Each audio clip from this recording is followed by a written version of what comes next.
बिस्मिल्लाहिर्रहमानिर्रहीम। अस्सलाम वालेकुम। जी आज मैं आपको इमली और खुबानी की खट्टी मीठी चटनी बनाना सिखाऊंगी जो जस्ट 15 मिनट में रेडी हो जाएगी। इसके लिए मैंने 50 ग्राम इमली लिया है। इसको अच्छी तरह से वॉश किया, इसको भिगो दिया 2 घंटे के लिए और फिर मैंने इसका गुदा सेपरेट कर लिया और इसकी गुठलियों को फेंक दिया है। मैंने खुबानियाँ लिए, इसको अच्छी तरह से वॉश किया, ये भी 50 ग्राम है और इसको 1 घंटे के लिए भिगो दिया पानी में। काली मिर्च का पाउडर लिया है हाफ़ टी स्पून और बारीक चीनी लिया है मैंने हाफ़ कप। ये इंग्रेडिएंट्स हैं। सबसे पहले मैंने पैन लेना है, इसमें मैंने खुबानियाँ डालनी है। खुबानियों में तकरीबन हाफ़ गिलास पानी है और इमली का पल्प लेना है, ये भी तकरीबन हाफ़ गिलास पानी है। ठीक है, इन दोनों चीज़ों को हमने मिक्स करना है और इसमें हमने डालनी है काली मिर्च का पाउडर।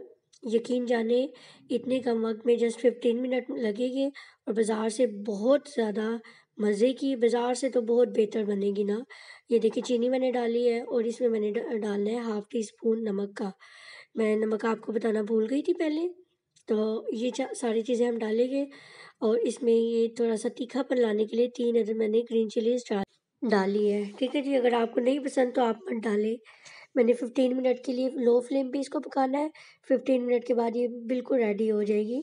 अब मैंने इसको अच्छी तरह से ग्राइंड करना है। ये देखिए ग्राइंड करने के बाद फाइनल लुक बहुत ही मज़े की।